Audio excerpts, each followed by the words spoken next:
Baker Otis Miller, I'm saying good morning to you. I'm making what thank you so much. I'm saying good morning to you. King Henry. Thank you so much for joining us. Talking about Endsars, Matthew, that's 3 years ago, Nigerian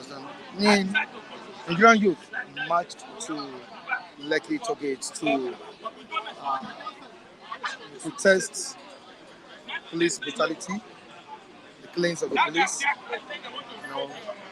and also call for the reform of that institution or that sector. At the end of the day,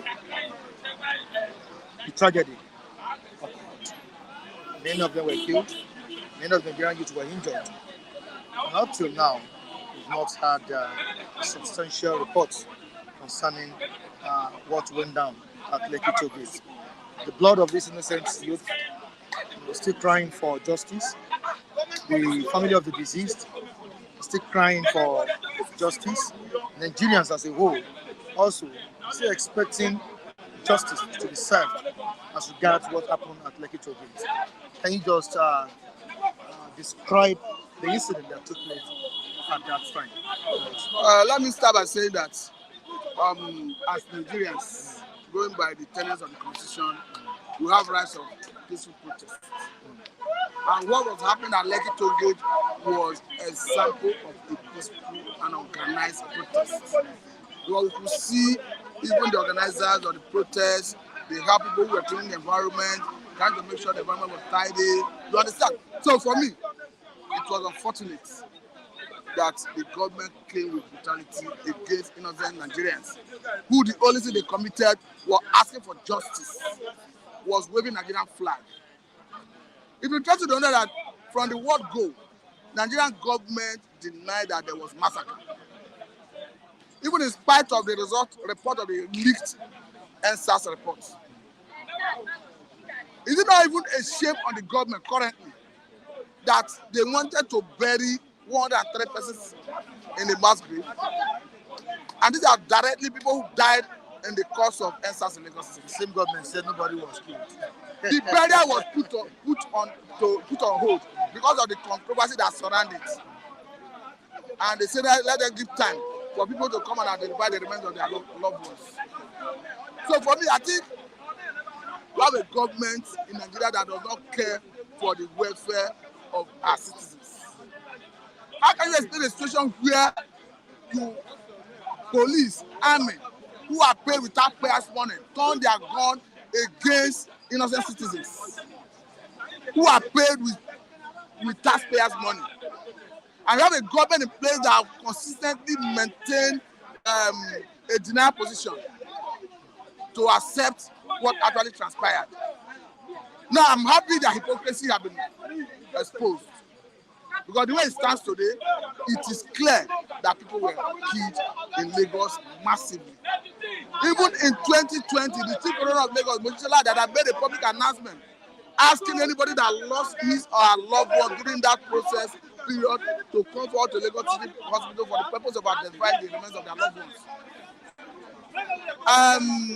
Upon inquiry by Falana discovered about 98 persons were killed in Lagos State. Punch carried it during that period.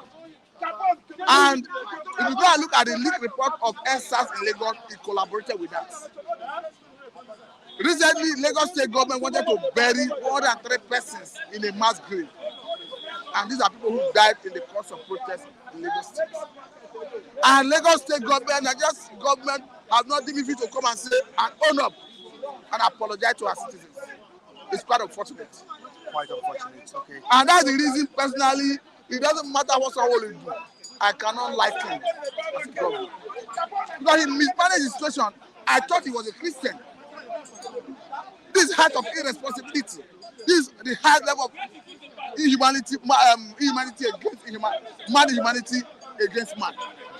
Under your watch, people are killing this manner in this magnitude, and you are denying it. You are not ready to accept it just because you want leadership position. It's quite unfortunate.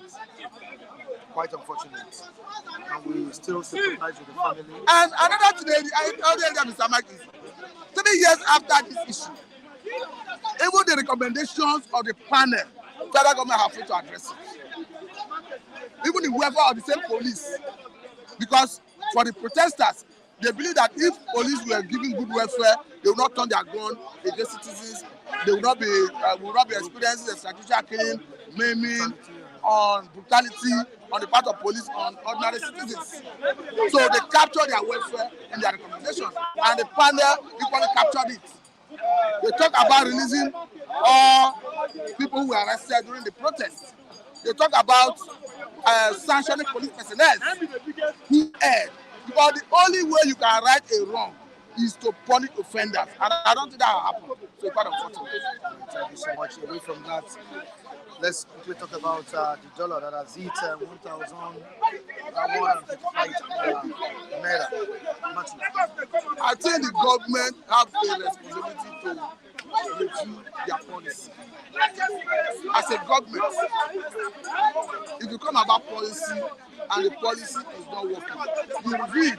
I could recall under Buhari, when CBN under Mission came out with the issue of Naira redesign, Naira policy, Nigerians were the people that review this policy. And the government has, from time to time, reviewed it. Up to the point where the Supreme Court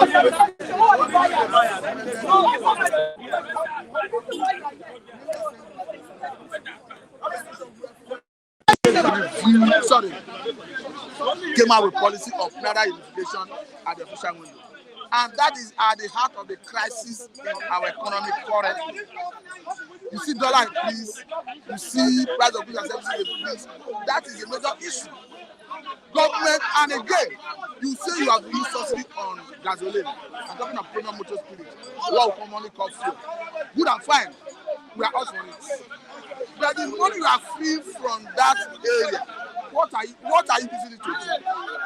If you want to diversify the economy into agriculture, there are short-term interventions, there are medium-term interventions, there are long-term interventions. Let us start seeing these things in terms of product, grains coming out, so that we can export and foreign exchange. Borrowing $3 billion to cry dollar is not going to work anything. It's cosmetic approach. And that's what government is currently doing. How long do you borrow to crack dollar? If you borrow and it's not sufficient to crack dollar, you borrow more. The more you borrow, the more you expose the economy to volatility. As we speak, our debt to revenue ratio is about 73.5%. And it's exposing the economy to volatility. So for me, I think the government needs to go back to the drawing board. One, review that information on Naira and official window. Two, the money you are saving, you are freeing from subsidy on gasoline. Urgently and quickly diversify into agriculture, power generation, solid mineral, so that we can start producing and exporting to foreign exchange to address scarcity of dollar in our economy. Okay, moving down to the comment section, we have Abia saying that nothing will change in Nigeria until 1999 Constitution is cancelled. It's part of it, but not entirely. We need to have institutional change. Because currently, there is a government law that will address the issue of power generation. To the point that the grid, national grid, you can have a grid outside national grid. But the problem is other factors. Has it been addressed? The issue that impede investors to repatriate their earnings back to their country, has it been addressed? As we speak, foreign airline operators are still worried that they cannot repatriate their funds. Even when Mr. President brokered the deal with Fly Emirates, it's on record that they have resumed flight in Nigeria. I don't think so. So for me, there are pertinent issues that need to be addressed. The concern of these investors. Mr. Abai, does it not worry that part of the reason federal government said they were removing subsidy on gasoline is to attract foreign investors? You want to tell me that our oil and gas is not a lucrative sector? Then why is it that since the removal of fuel subsidy on gasoline, foreign investors are not coming? It's because one, our external laws do not encourage them. Insecurity is a big issue. So we need to address all these fundamentals before we see investors coming. Okay, moving down to another story here. Supreme Court hears Atiku will be APM's appeal October. That should be on Monday, right? Monday. What are your expectations? My expectations are that I will not prejudice the outcome of the case. However, the approach of Mr. President Ahmed Bola Tinubu exposes him as someone that is guilty. Because when they went to Chicago State University to demand or request for his record from, he went to court to block it. And he cited that if they should release it, that it's going to suffer irreparable injury and damage. Now, the document has been released, and he has not been able to tell Nigerians the irreparable damage and injury he would have suffered. Now, he has gone to Supreme Court again to tell Supreme Court, hey, don't even admit this information. It's not even trying to tell Supreme Court that yes, these documents are genuine.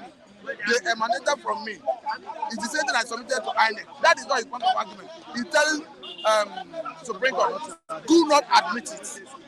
And PDP and Atiku is telling Supreme Court, look beyond technicality, admit it and let us have conversation on it. Let us discuss it. So for me, I think Mr. President should do more by allowing us to know the real issues under contention. Because for me, there's nothing wrong if you err in the past, going up and throwing the trowel if they arise. That if you have been persecuted and hounded and you are innocent, you prove your innocence. How do you prove your innocence? You must allow them look into the books. And Atiku has said, I'm not saying Mr. President did not attend Chicago State University. But what I'm saying is that the certificate he parading, the one he submitted to INEC was forged. And instead of Mr. President allowing the parties to come to court to deliberate on it, he asking court do not accept it. So for me, Mr. President, the approach is suspicious. Okay, we have Taiwo Odunlade telling you that I know you don't like this. Mr. Taiwo, I know you don't come, you not like this, but I cannot help but speak what is in my mind. I know you don't like this. Can I read out this? Yes, you can read this. All right. No, Martin, you said it. I know. No, Martin, it's called FEMA law in America. Tinubu has the right to say that. You know what I'm saying, beyond right. To approach the court. If I don't accuse you, Mr. Mike, and say my phone is in your pocket, and we get to court, because you have right to tell court that protect my privacy, do not allow them to look into my pockets. It's not better to say, if you know my phone is not in your pocket, it's not better to say, okay, let me wait that right, check my pocket to see whether your phone is there. So I understand what Taiwo Odunlade is saying, and I know this will not come to him the way he may want it. But for me, I'm not comfortable with the approach of Mr. President. Obama did the same. Trump did the same. You can also do the same. From Mr. Taiwo Odunlade as well. I know where Taiwo Odunlade stands. Okay. But my own position is that justice is best in any situation. If Mr. President knows that he has any skeleton in his cupboard, it's not too late to accept and own. But if you know that he is innocent and is innocent of all the allegations, he should allow them look into all the records and prove his innocence. That's why I see it. Thank you so much, Matthew.